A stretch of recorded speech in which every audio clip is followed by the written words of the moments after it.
Bang Nuim, apa kabar? Waalaikumsalam warahmatullahi wabarakatuh. Berbagai pengalaman katanya. Wah, Tua itu saja belum berbagai belum itu. tentu belum tentu berpengalaman. Aduh, bagaimana Melbourne? Cuaca di sana. Di sini, Bang, cuaca terburuk di dunia sekarang nih Jakarta ini. Masya Allah. Oh, juara lagi nih, Bang. Ah, Tidak Melbourne. masuk di akal sebenarnya. Nah, Hampir tidak masuk di akal. oh Karena iya. Melbourne Hmm, ya hmm, sekarang ini cerah, hmm. tapi dinginnya Allahu Rabbi. Oh Allah. Ini kira-kira 11-12 derajat, Masya, matahari terang benderang Masya Allah. Hmm, dan hmm, kadang-kadang memang pagi ada kabut ya, karena ini kan musim dingin lah, masih hmm, musim dingin. Tapi hmm, tidak sampai sejelek seperti Jakarta belakangan ini dikatakan hmm. udara terkotor sedunia. Itu Betul dia. tentunya memalukan, Apalagi apalagi kalau hijau apa? kita Mau jual apa tuh kita yang dunia lagi mengkampanyekan itu daerah hijau itu yang lagi didagangkan. ya bukan. Hmm, Ini karena kan bukan kepalang tanggung, hmm, ini gubernurnya hmm, atau pelaksana tugas gubernurnya hmm, ditunjuk langsung hmm. oleh Pak Jokowi. Bagaimana bisa salah? Nah, Udah ditunjuk langsung. wah Nah, kan itu. kita tahu kalau sudah Pak Jokowi itu tidak Hmm, bisa dibantah lagi. Kita tahu ketika misalnya akan hmm, terjadi pemilihan wali kota di Solo, partai-partai sudah punya calon masing-masing. hmm, Tahu-tahu putra sulung Pak Jokowi mencalonkan diri, partai-partai menarik kembali calon mereka. Mereka mengatakan kan dia anak presiden, artinya itulah hmm. dia kekuasaan saktinya itu luar biasa. Masya Bagi di Allah. Mandalika ketika terjadi perlombaan Hmm, itu juga hujan berhenti karena didatangkan hmm, dukun oleh ya nggak tahu apakah oleh Pak Jokowi atau oleh siapa. Jadi inilah hmm, Jakarta yang sekarang dipimpin oleh seorang pelaksana tugas gubernur yang ditunjuk langsung oleh pemerintah. hmm, Begini kejadiannya. Jadi hmm, belakangan ini hmm, saya kawan-kawan suka mengatakan, itu lihat tuh di YouTube ada apa? Itu orang-orang di Jakarta hidup tuh di bawah kolong jalan tol, terbungkuk-bungkuk, nggak bisa berdiri tegak. Lah saya bilang nggak mungkin dong. Jadi apa kerjanya dahulu? Misalnya hmm, ketika Pak Jokowi jadi gubernur Jakarta, ketika Ahok yang dibangga-banggakan sebagai dewa jadi gubernur Jakarta, ngapain? Nggak hmm, tahu lah. Tapi kalau lihat bagaimana kemiskinan itu di daerah Angke, di daerah Jakarta Selatan, Jakarta Utara. hmm. Subhanallah, saya bilang, ya sudahlah, apa boleh buat nasib manusia. Masya Allah, luar biasa ya. Jadi saya saja tahu-tahu mendadak kena pilek kemarin 3 hari itu. Masya Allah. Bang Nuim, Ya, ini apa ya, banyak kisah orang-orang minoritas Muslim di berbagai Eropa, Australia juga mungkin ya. Terakhir itu sebuah monumen sangat bergengsi di Inggris ya, monumen Winchester menjadi sebuah aula bersejarah itu akan menjadi sebuah masjid. Jadi orang sebagian saudara-saudara kita ini yang Kristen sebangsa ini berpikir betapa nikmatnya hidup di Indonesia ini. Apalagi ketika mendapat gubernur yang memberikan izin gereja begitu banyak. Tapi di berbagai tempat gereja dibeli oleh masjid. Sedihnya buat mereka sedih ya. Buat muslim bahkan ya. kemarin tempat pembakaran Quran pun itu tanahnya langsung dibeli buat masjid itu oleh seorang donatur. Bagaimana ini Alkisah bisa mencapai demikian, Bang Lim yang banyak hidup di luar negeri ini, Bang? Silakan, Bang. Ini kan bukan yang pertama. Itu Hmm, memang Winchester Cathedral itu pernah ada lagunya tuh. hmm. Winchester Cathedral cukup populer tuh dibikin Oh, lagu betul, ya, betul, betul Winchester ya. Cathedral. Tapi Ah, bahwa ah, kemudian ah, gereja diubah menjadi tempat ibadah lain, ah. masjid, itu bukan hal yang baru. Ini Hmm, karena ini kita tidak bicara mengenai soal baik buruknya sesuatu agama, hmm, tetapi karena kita tidak boleh wala tasubul ladzina yad'una min hmm, dunillah. hmm, Jangan kamu menjelek-jelekkan sesembahan orang lain. Nah, itu ajaran Islam, tidak hmm, boleh. Umat Islam tidak boleh. Dia harus punya kepercayaan pada dirinya sendiri seperti hmm, dikatakan oleh seorang sejarawan Inggris non-Muslim. hmm, Kenapa umat Islam itu bisa begitu toleran? Oh, karena mereka punya keyakinan pada diri sendiri, karena mereka punya keyakinan agamanya itu, jadi mereka bisa toleran pada orang lain. Nah, ini masalahnya sudah sejak lama. Banyak gereja yang kemudian harus dijual karena kurangnya jemaat. Termasuk di Australia ini, termasuk di Melbourne ini. hmm, Berapa banyak gereja yang kemudian menjadi masjid, sayangnya Ini sungguh-sungguh disayangkan. Kemudian setelah gereja ini disesuaikan dengan kebutuhan sebuah masjid seperti misalnya kiblatnya, mihrabnya, semua dan sebagainya, dibuat pula panggung di atas untuk muslimah. Karena di Australia ini muslimah itu ikut salat Jumat, ikut salat tarawih misalnya, ikut itu biasa, itu bukan hal yang baru.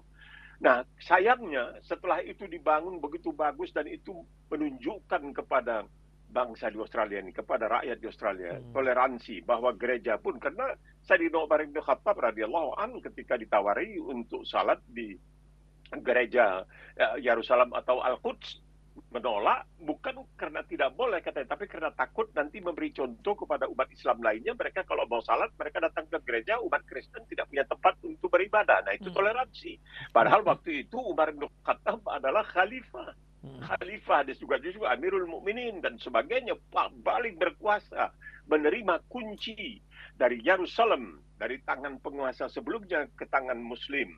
Jadi orang yang sangat berkuasa waktu itu. Dan dia dianjurkan oleh pimpinan gereja yang sangat disucikan oleh umat Kristen supaya salat di situ. Dia bilang nggak mau. Bukan apa-apa, nanti kalian tidak punya tempat salat. Nah, itu toleransi kan. Kalau saya salat di sini, nanti umat Islam semua kalau salat datang di sini. Nah, ini menjadi contoh. Ada dua contoh. Satu lagi contoh adalah ketika Rasulullah SAW mengundang orang-orang di Najran, pemerintah di Najran pada waktu itu. Najran dikuasai oleh orang-orang Kristiani, orang Nasrani, untuk mengajak mereka masuk ke dalam Islam. Mereka mengirimkan utusan sampai 60 orang, terdiri dari berbagai, dan mereka berada di masjid karena akan melakukan diskusi dengan Rasulullah SAW. Ketika akan melakukan diskusi, mereka minta izin kepada Rasulullah untuk keluar masjid. Rasulullah mengatakan, kenapa? Oh, kami ingin berdoa. Ya, Rasulullah bilang, berdoa aja di sini. Ini kan rumah Tuhan. Masjid ini kan rumah Tuhan. Berdoa di sini. Kami yang nyingkir, kalian berdoa.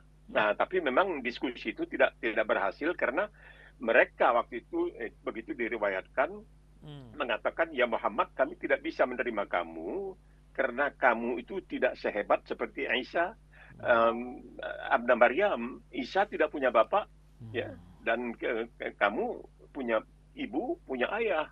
Nah, kalau begitu, kata Nabi Muhammad, yang paling hebat tentunya Adam. Tidak ada bapak, tidak ada mak. Nggak jadi. Mereka minta izin pulang. Tapi tidak dianiaya, tidak pulang. Nah, ini menunjukkan, walau tasubul ladzina yad'una min dunillah, jangan kamu menjelek-jelekkan agama orang lain. Juga agama siapapun tidak boleh dijelek-jelekkan. Sesembahan mereka tidak boleh kita jelekkan. Nah, ini terjadi di Australia. Jadi misalnya di Australia ada sebuah masjid, namanya Masjid Hallam, tidak jauh lah ya dari sini. Itu Masjid Hallam itu bersebelahan dengan sebuah gereja yang besar, gereja, kalau tidak salah saya masyarakat Romawi. Tidak ada masalah. Cuma masalah di masjid ini karena besarnya tidak cukup lapangan parkirnya, sehingga harus beli tanah di sekitarnya hanya untuk lapangan parkir. Jadi artinya ketika semakin banyak umat Islam yang ke masjid, semakin sedikit umat Kristen yang ke gereja. Jadi gereja-gereja ini terpaksa dijual. Salah satu gereja di sebuah tempat bernama Doncaster, tidak begitu jadi, itu dijual kepada orang-orang Muslim waktu itu dari India. Mereka sebenarnya tidak punya uang, tapi nekat saja. Kasih uang muka, beli, nanti habis itu pikirkan bagaimana. Nah, syaratnya gereja itu tidak boleh dipakai untuk keperluan lain kecuali sebagai rumah ibadah. Sampai sekarang. Nah, masalahnya kalau sampai sekarang ini tempat parkir karena terlalu banyak jemaah, kurang tempat. Jadi misalnya Masjid Indonesia yang namanya Westall, itu disebutkan Indonesian Muslim Community of Victoria, IMCV. Mereka tidak bisa menyelenggarakan Jumat di masjid mereka, yang merupakan sebuah rumah yang kemudian diganti, disesuaikan untuk keperluan masjid, karena parkir terlalu banyak orang, jadi terpaksa menyewa sebuah gedung milik kota Praja namanya Malgrave. Itu terpaksa menyewa di situ karena di situ cukup tempat parkir yang luas, dan banyak sekali orang non Indonesia yang ikut salat Jumat sehingga khutbah terpaksa di dalam dua bahasa, padahal khutbah dibatasi 20 menit, tidak boleh lebih. Nah, jadi ini masalahnya, kebanyakan Muslim yang mau ke masjid, sedangkan kurang orang-orang non-Muslim yang ke gereja. Jadi yang terjadi di Inggris itu bukan hal baru, itu sudah lama, sudah sejak lama kejadian, terjadi. ya. Sayangnya saya katakan, misalnya dekat tempat saya ini ada masjid namanya Cleland Street, itu masjid gereja, tapi disebut masjid Turki.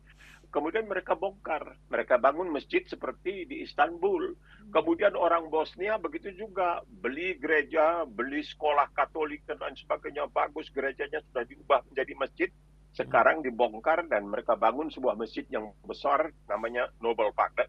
Nah, ini sayangnya begitu, karena mereka merindukan masjid di negeri asal mereka. Jadi tidak ada yang baru tentang gereja yang dijual kemudian menjadi masjid, itu sudah biasa di Australia, di Inggris sudah biasa.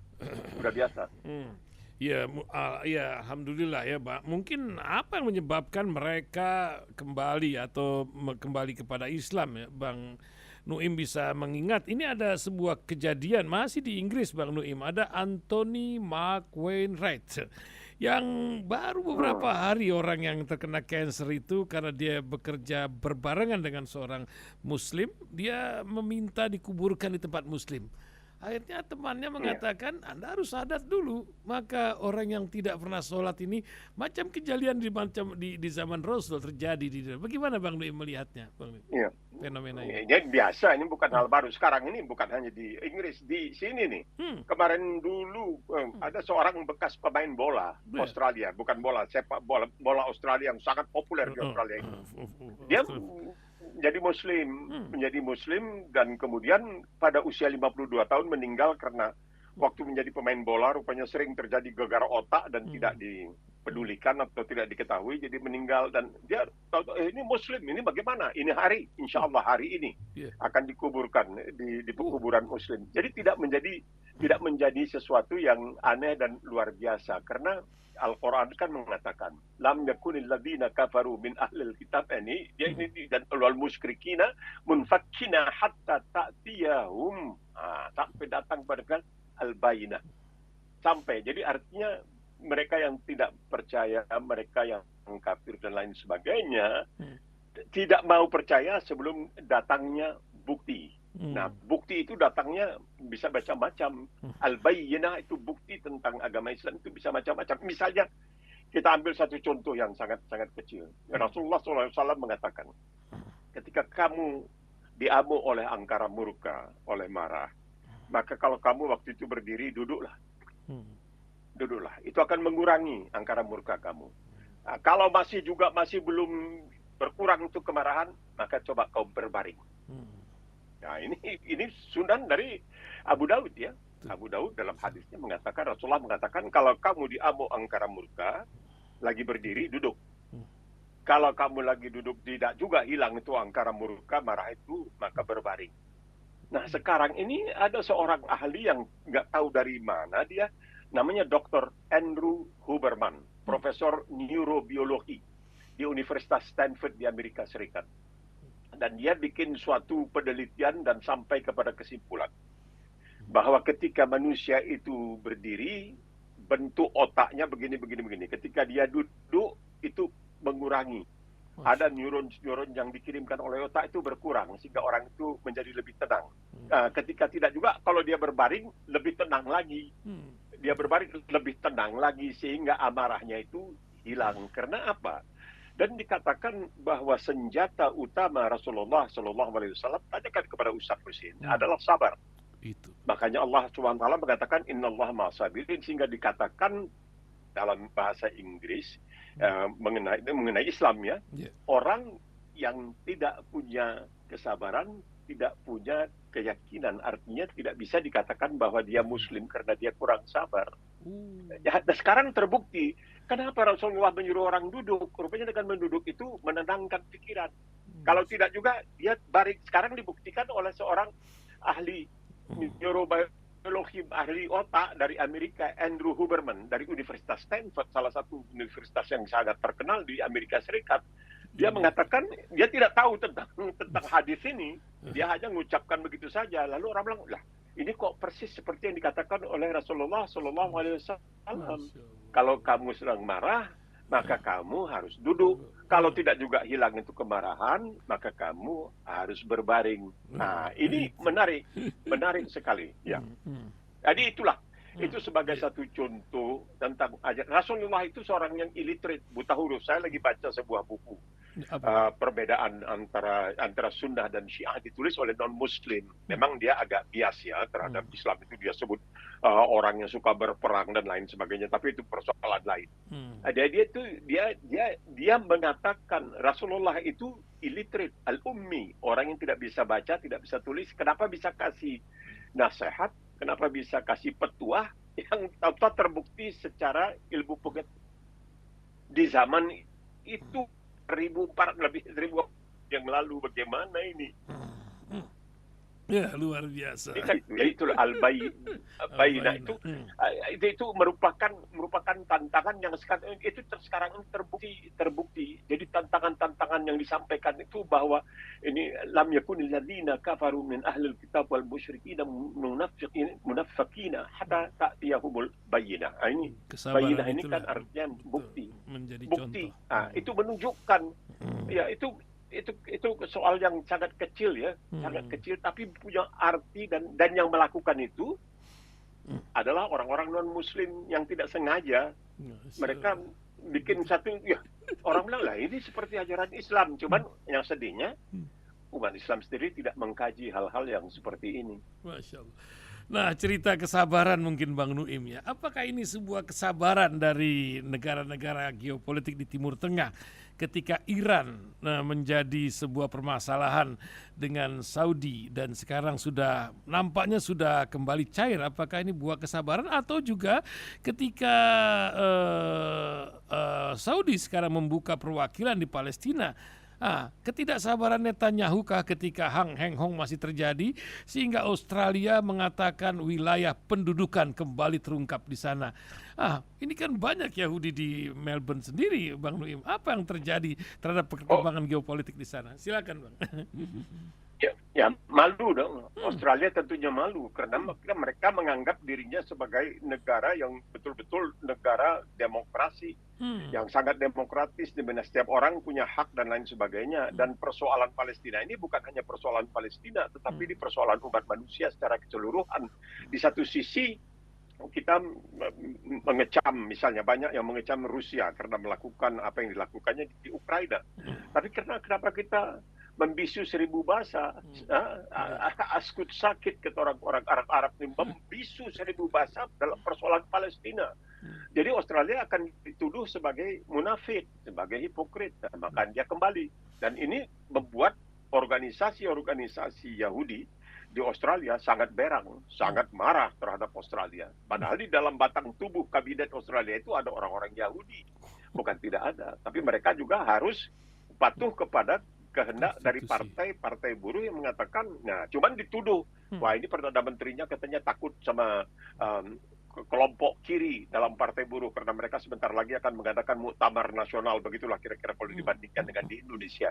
Tapi pemerintah mengatakan tidak bisa lagi karena apa yang terjadi sekarang ini, pembakaran rumah-rumah orang Palestina, pembakaran harta-harta, segala mobil, perusakan ladang-ladang tempat mereka menjadikan sumber hidup dan lain sebagainya, dan umat manusia berdiam diri. Dan ketika itu Amerika melakukan serangan terhadap Irak karena menganggap Saddam Hussein tidak mempedulikan 12 resolusi Perserikatan Bangsa-Bangsa. Israel sudah berapa puluh resolusi Perserikatan Bangsa-Bangsa yang mengatakan itu bertentangan dengan hukum internasional. Mereka tidak peduli.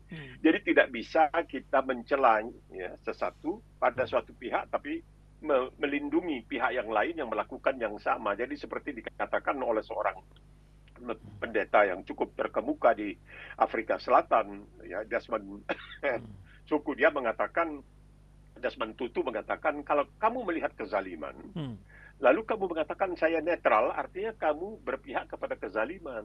Jadi kamu melihat kezaliman Israel itu dan kamu mengatakan saya netral, nggak bisa. Makanya Australia mengambil langkah. Nah itulah, jadi bisa kita mengerti juga, karena ya itu, kita tidak bisa mencela Rusia melakukan apa yang di Ukraina kalau kita tidak juga mencela apa yang dilakukan oleh Israel terhadap bangsa Palestina. Ya. Luar biasa apa yang akan terjadi, zamannya akan menjawab tentu Bang Nuim ya urusan Palestina ini. Mudah-mudahan Allah segera mempersatukan bangsa Palestina, ini yang terpenting, setelah itu memberikan hak kemerdekaan untuk bangsa yang satu ini. Masya Allah Bang Nuim, tapi Bukan itu saja, Bung. apa? Silakan, Maaf, silakan. maaf. Bukan itu saja. Itu Sudan bagaimana? Kita lihat ya sudah. Ini juga NATO. ini perpecahan ini luar NATO biasa. itu ya. Hmm. Hmm. Pemerkosaan terhadap perempuan-perempuan yang dilakukan itu tidak bisa diterima antara sesama umat Islam. Sampai ada seorang perempuan yang suaminya kebetulan tidak ada, itu dia mengatakan ketika didatangi oleh terutama itu milisi, jadi bukan tentaranya tapi yang milisi itu di bawah pimpinan apa itu yang Hamdan itu, nama Hamdan itu, dia mencoba berzikir ya keras-keras, akhirnya dia bilang kepada tentara itu, kamu tadi mengatakan saya sebagai saudara kamu, ya ukhti, begitulah kira-kira, sebagai sesama saudara.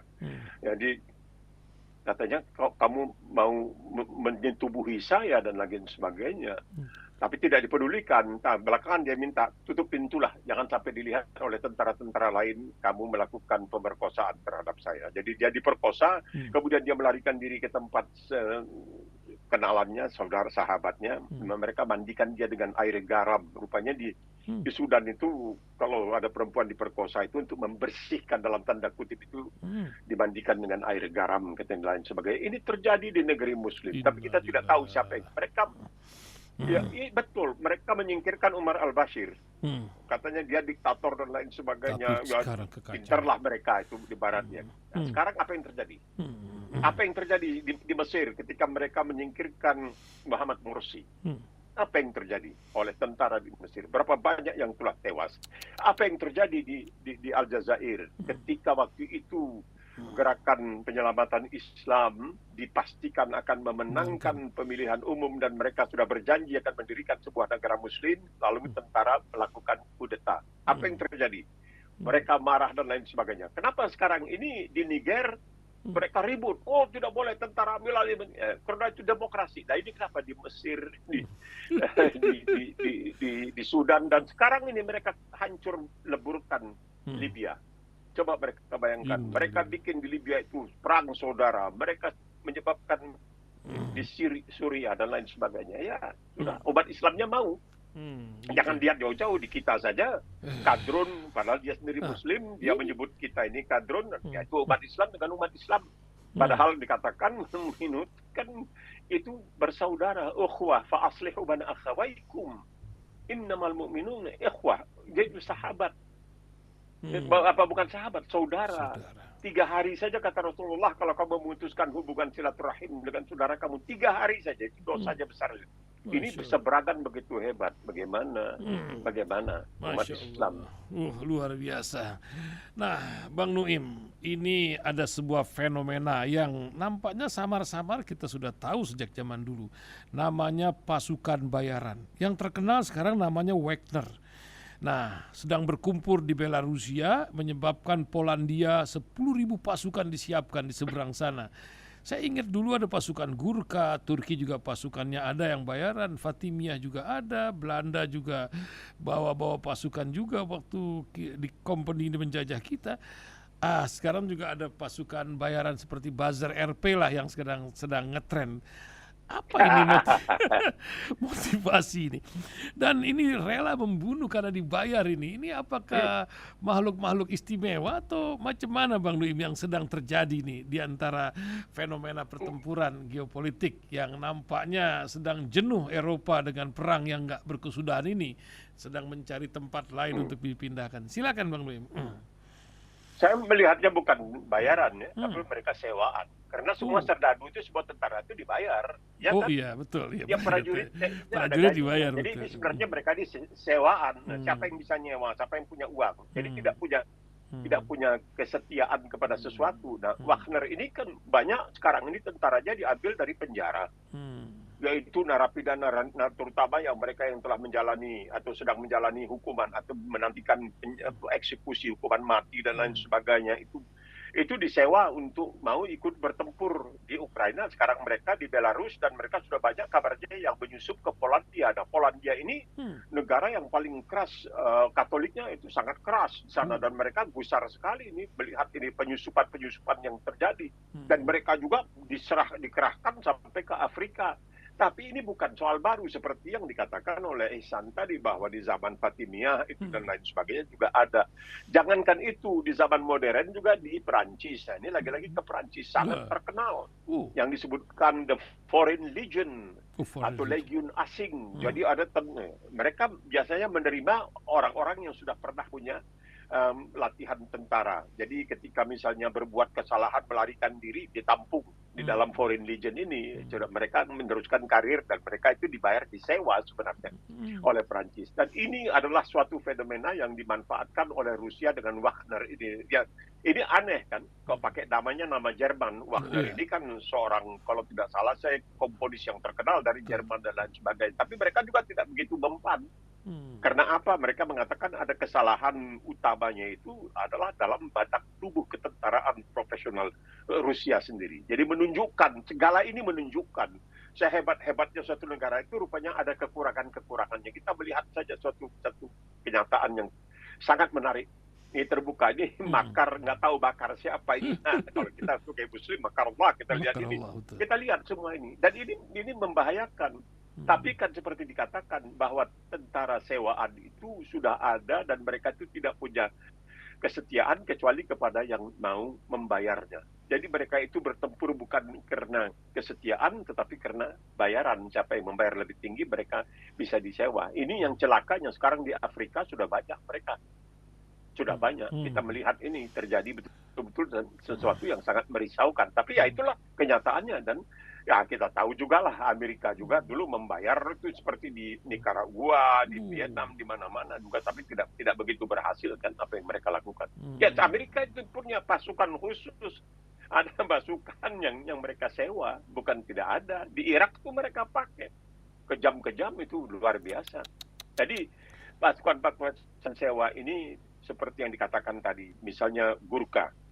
Nah, tapi coba lihat apa yang terjadi ketika aksi militer kedua atau aksi polisi kedua di Indonesia tahun 48 misalnya. Ketika Inggris mendatangkan banyak tentara dari India. Ternyata banyak di antara mereka ketika sampai di Indonesia dia kaget lah, ini kok orang-orang pada salat ini. Kami juga Muslim, banyak yang kemudian saya tahu di antaranya itu ada yang bernama banyak di Medan itu kan Kamaruzzaman. Ya, betul. Iya, Kamaruzzaman waktu itu dia datang ke tempat kami minta bersembunyi dan lain sebagainya. Akhirnya diseludupkan, dia bergabung membawa senjata dengan Laskar Rakyat. Jadi Muslim, nah ini supaya tahu, Muslim itu tidak bisa menerima bahwa atasannya melakukan kezaliman terhadap umat manusia yang ada di Indonesia, mereka itu Muslim, maka itulah innamal mu'minuna ikhwah fa aslihu baina akhawaykum. Mereka bergabung dengan Laskar Rakyat ikut memperjuangkan kemerdekaan Republik Indonesia. Seantaranya itu namanya Kamaruzzaman, saya ingat betul. Masya Allah. Nah, terakhir Bang Nuim, ini cerita Indonesia dan pasukan bayaran, tapi ya kita lewatkan perjuangan Gurkha yang sebagian di antara mereka membantu perjuangan Indonesia. Sebentar lagi ini hari kemerdekaan, 74 tahun kalau nggak salah ini. Ini ketika menggalang kemerdekaan kita jelas musuhnya siapa. Apa company dan lain-lain, walaupun baru tahun 70-an mereka menganggap kita merdeka. Tapi apa yang Bang Nuim lihat setelah kemerdekaan, Bung Karno juga sudah mengingatkan seperti yang sekarang kita hadapi. Musuh dari musuh yang di antara kita tuh jauh lebih berat kita hadapi. Apa yang terjadi? Koruptorkah ini yang sekarang kita hadapi? Silakan Bang Nuim menyambut kemerdekaan ini. Sedih sekali ini, sedih sekali. Kita melihat korupsi yang begitu dahsyat ya, dan kita sedih sekali ketidakberdayaan dari KPK sendiri untuk menangkap Harun Masiku. Karena ini menarik sekali kalau dia ditangkap dan dia diajukan ya ke pengadilan dan dia kemudian bisa buka mulut seenaknya, mungkin dia akan buka mulut, mungkin dia juga tidak karena dia takut barangkali ada hal-hal itu. Tapi menarik kalau dia bisa mengungkapkan semua ini. Ini tidak terjadi. Tapi apa yang terjadi? Kita telah dijajah. Kita selalu mengatakan nggak tahu lah. Ada yang mengatakan kita dijajah 350 tahun, ada yang mengatakan oh tidak begitu dan lain sebagainya. Tapi kita itu tidak pernah benci kepada penjajah kita. beda dengan orang-orang. Makanya selalu dikatakan, kenapa orang Perancis itu luar biasa? Ya karena pernah mereka punya revolusi. Padahal revolusi mereka itu melawan kezaliman dari atasan mereka, kaum feodal. Revolusi Prancis itu melawan bangsa sendiri, tapi Bung Karno mengatakan revolusi Indonesia lebih hebat dari revolusi Prancis. Tapi mereka itu sampai sekarang lihat bahwa ketika pemerintah Prancis mau meningkatkan atau menambah usia sebelum seseorang pensiun dari 62 jadi 64, mereka ribuan secara berkala turun ke jalan. Kita kan tidak. Kita cepat melupa dan cepat memaafkan. Kita lupa bahwa tahun 1945, dalam bulan November, 10 November itu, ketika yang disebutkan sebagai Hari Pahlawan, itu perjuangan hakiki bersenjata melawan penjajahan laknatullah yang para alim kuna yang menyebutkan Bung Tomo itu Allahu Akbar, Allahu Akbar. Kita lupa.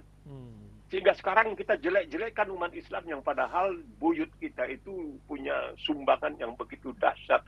Muhammad Natsir itu Allah yarhamu. Saya jumpa dia di waktu dia dalam keadaan sakit di rumah sakit Cipto Mangunkusumo di Jakarta. Saya datang, apa kabar, cerita dan lain sebagainya, karena saya ingin bertanya suatu fatwa. Kalau boleh saya ceritakan sedikit saja. Boleh, Fatwa boleh, itu begini. Saya bahkan tugas ke Jakarta. Tiba-tiba ada seseorang menelpon dari sebuah kota bernama Geelong. Geelong itu kota kedua terbesar di Victoria setelah Melbourne. Dia bilang, nanti akhir pekan saya mau jumpa saudara, boleh nggak? Saya bilang, untuk apa? Oh, saya mau menjadi Muslim. Lah, saya katakan sekarang saja melalui telepon. Ya, bisa. Coba nih, saya syahadat ya, begini. Kenapa saya lakukan hal itu? Saya pernah mendengar bahwa ketika telepon akan dipasang di Arab Saudi, itu Raja Saud bilang, wah, tunggu dulu, ini barangkali suara-suara syaitan. Ketika dia mendengar suara azan di telepon itu, dia, boleh, karena ini bisa menyebarkan azan dan nama Allah sebagai boleh. Tapi saya terus mikir, bagaimana kalau dia dalam perjalanan dari Geelong ke Melbourne, tahu-tahu kecelakaan, meninggal, dia belum meninggal sebagai Islam, sebagai Muslim. Saya nanti berdoa, wala tamutunna illa wa antum muslimun. Jadi saya bilang, jadi saya sanksi, dan saya begitu berangkat, saya jumpa Pak Nasir. Pak Nasir itu, nggak apa-apa, itu sah saja. Begitu dia mengucapkan syahadat, itu bisa diterima begitu saja. Jadi itulah Natsir itu perjuangannya, Masya Allah, tabarakallah. Dan dia ketika diberhentikan oleh Soekarno, itu dia pulang dibonceng naik sepeda. Ya ingat ini dong, ini perjuangan dia yang bertanggung jawab. Saya NKRI, tunggu. Itu NKRI itu adalah sumbangsih dari Muhammad Natsir. Ya, jadi jangan dilupakan. Sekarang seakan-akan umat Islam itu dianggap pengkhianat. Padahal mereka yang berjuang. Bacalah sejarah. Misalnya di Sumatera Tengah itu ketika umat Islam dibantai habis-habisan, jangan dong kami umat Islam dikatakan sebagai pengkhianat, teroris dan benar, tidak benar. Bukan itu tujuan Islam. Rahmatan lil alamin itu ada di dalam Al-Qur'an. Wa ma arsalnaka illa rahmatan lil alamin. Kamu lihat kitab suci yang lain. Itu ada nabi-nabi yang mengatakan, jangan kira aku datang bawa perdamaian, aku datang bawa pedang dan sebagainya. Bukan begitu. Islam itu rahmatan, wa ma arsalnaka illa rahmatan lil alamin. Arab maklum dong. Masya Allah, luar biasa. Ya memang sebuah fenomena kita mempunyai seorang Muhammad Natsir. Ada lagi cerita tentang Jepang ketika diembargo minyak, peran Muhammad Natsir. Pernah dengar Bang Noim itu? Ya, dia menulis surat kepada Raja Faisal. Suruh bawa surat, dikasih kepada Raja Faisal dari Arab Saudi, karena waktu itu Jepang kena sanksi loh seperti sekarang ini. Raja Faisal, oke, kita kirim, karena dari Natsir, datang dari Muhammad Natsir, surat yang ditulis tangan begitu saja dengan dalam bahasa Arab, itu sudah membuka keran-keran minyak oleh Amerika yang dikirimkan ke oleh Arab Saudi, melalui Pertamina, ya, betul.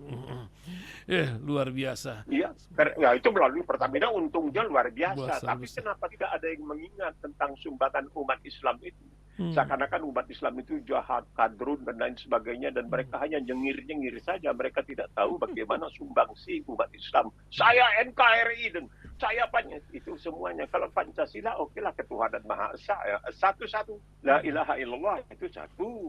Kita dalam pembukaan Undang-Undang Dasar berkat Allah, berkat rahmat Allah Subhanahu wa taala semuanya. Tapi kenapa?